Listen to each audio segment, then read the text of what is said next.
do not desire your death. I'm sorry. Why? Why have you done this? But for you. For us. So that we may live free at last. This makes no sense. Constantine, it's madness. You don't understand because you're still attached to the old world. This old, dying world which, to survive, has betrayed, used, and manipulated us and would not have hesitated to kill us. Perhaps, but... I've seen death, cousin. And I understood the vanity of it all. My father's ruses just so he could earn more power. The political bowing and scraping to preserve corrupted nations. I have been offered unrivaled power, allowing me to get rid of this. To send the old world back to its inevitable death, and to build something new here. Something unique. And this new world is my gift to you. You and I could be its new gods, the immortal and benevolent monarchs. He himself is the incarnation of the old world he is speaking of. He has its vices and its poison.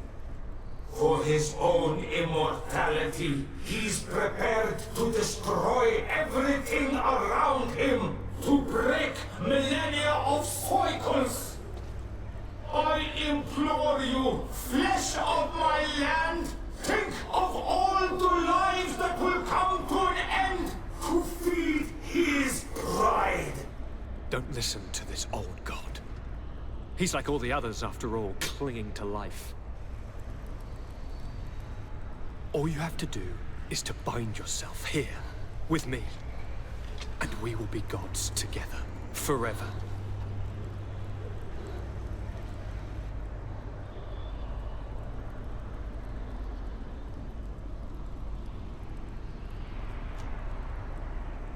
Come.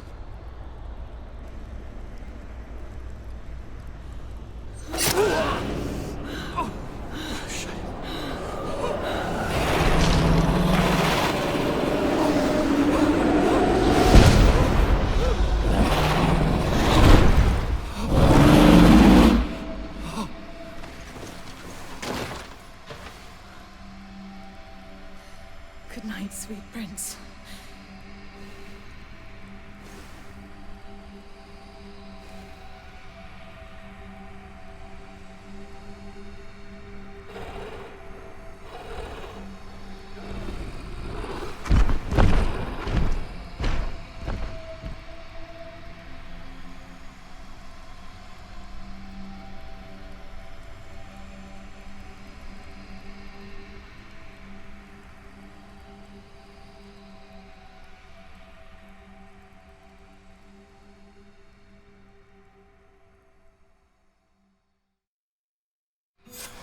After the fall of Constantine, my young student managed to establish stronger links between the old nations and the natives.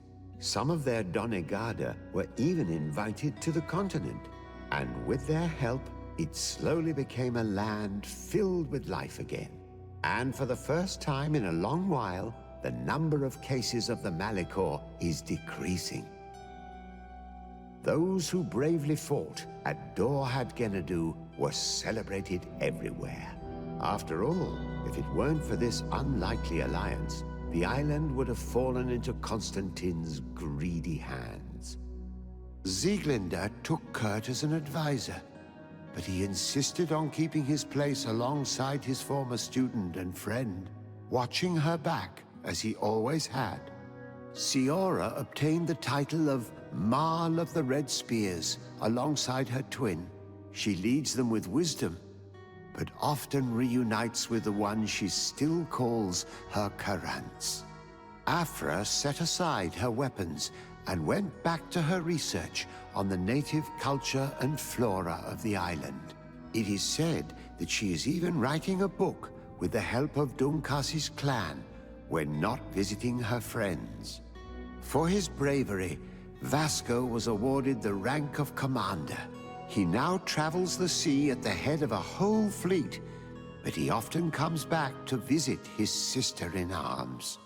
Petrus's ambitions have finally been fulfilled. He obtained the much-coveted title of Cardinal. Despite the responsibilities implied by such a title, he still sometimes visits the one he calls his child. Despite the help Ulan received, which allowed him to restore the importance of the seaside Nemeus, he still had to renounce the role of Marl as he faced the contempt of the other clans. Her friendship with Anaigse helped Deirdre to overcome her reticence. She willfully accepted to follow the orders of her new High King. Dunkas and his people spent a lot of time with savants and theologians. Patiently, they shared their knowledge of the Earth and learnt new techniques from one another, and in so doing, they restored balance between the New World and the Old.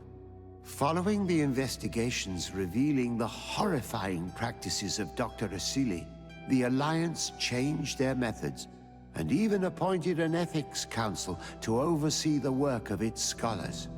The public revelations of Saint Matthias's life led to a deep change in Teleme. The Ordo Luminis was dismantled for good, and the missionaries' purpose is now to establish dialogue rather than conversion. Aware that their culture of secrets would lead them to their demise, the Nords changed their methods. They welcomed numerous new recruits amongst them, notably natives. Under Sieglinder's control, the Guard returned to the honorable values that had made its reputation. And they did so all the more easily, now that their shadiest members were out of the picture. Alas, the De Vesp's arrival didn't bring peace to this island. Their scheming left its mark. Some of the people of New Serene still believe the lies they spread. However, the abundance of evidence against Aurelia signaled the end of the De Vesp's ambitions, both on Tir Fredi and the Old Continent, where they were harshly reprimanded by the Council, who relegated them to the status of the most obscure families.